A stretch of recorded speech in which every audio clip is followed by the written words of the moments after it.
Sinüzit için ameliyat olunmaz. Çünkü Afrika sardunyası var. Afrika sardunyası, Afrika'yı buraya getirdik. Vatandaş hala diyor ki ameliyat diyor. Şimdi buraya bir bayan hanımefendi hazretleri geldi. Tam 4 defa. Bu Pelargonium reniforme. Bir de bunun sidoidesi var.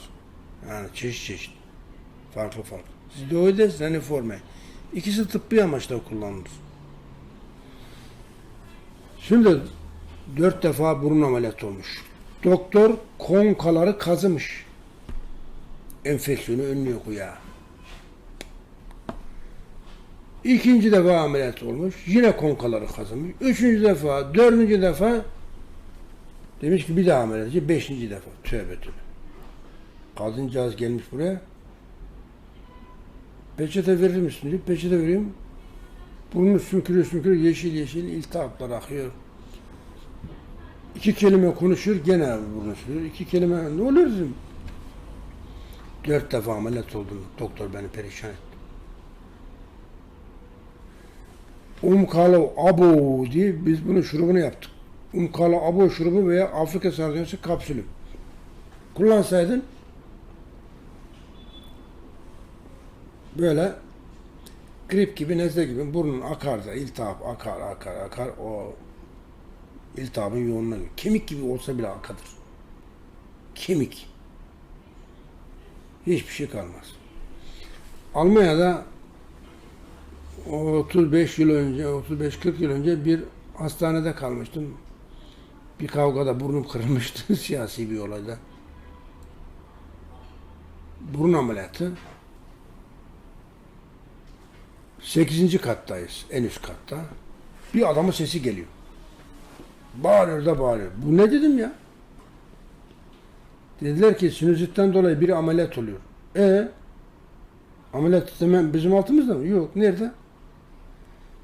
U2'de. U2 yani birinci bodrum kat değil, ikinci bodrum katta oluyor. 10 kat var arada ya. Nasıl oluyor biz bu adamın bağırsa? Narkoz fayda etmiyor. Nasıl ameliyat bu? İltihap burada kemik gibi olduğu için erimiyor. Çekişle muşla kırıyorlar böyle. Alnının şurasını şöyle kırmışlar. Oradan iltihabı, kemikleşen iltihabı çözmüşler. Tövbe tövbe. Böyle ameliyat mı olur ya? Afrika sardunyası kullan. Şak şak şak. Su gibi aksın, gitsin, bitsin. Bu kadar basit. Şimdi İngiliz bir binbaşı James miydi, Mems miydi, öyle bir isim. Johannes mi işte gitmiş. Bu Güney Afrika'da altın madenleri, elmas madenleri falan filan, o da orada görevli. Adam zatürre yakalanmış. Herkes otel motel yok, çadırda yaşıyor. Zengin olmak için gelmiş dünyanın her yerinden insan. Bu adamdaki zatürre bize de bulaşır diye çadırdan dışarı atmışlar, çıkarmışlar, ölsün dışarı dursun. Afrika'nın yerli kabilesi, Zulu kabilesi almış bunu, tedavi etmiş. Adam kendine geldi, demiş ki ben ölecektim, nasıl oldu da kendime geldim. Sana şu bitkinin kökünün çayını içirdik. Altına, elması gerek yok. Altında, elmasta bu bitkinin kökü. Toplayın bakayım.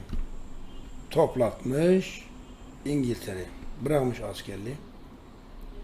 Gitmiş İngiltere'de böyle şurubunu yapmış, satmış. Verem, üşütme, grip, nezle, bronşit, astım, koah, sinüzit, faranj, hepsini tedavi etmiş.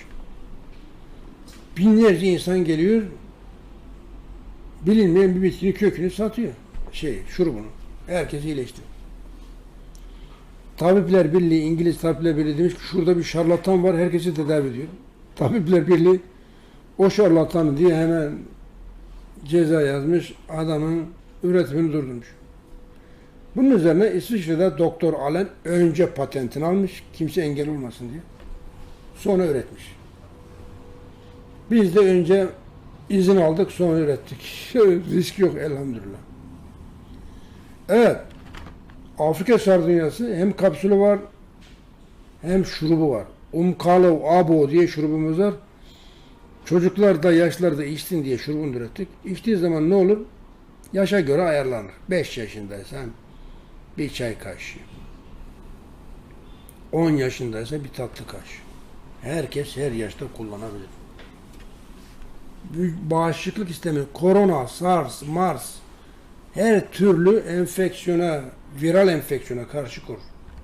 Umkalo abo Zulu dilinde her türlü derde deva demek. Her türlü derde deva. Umkalo abo.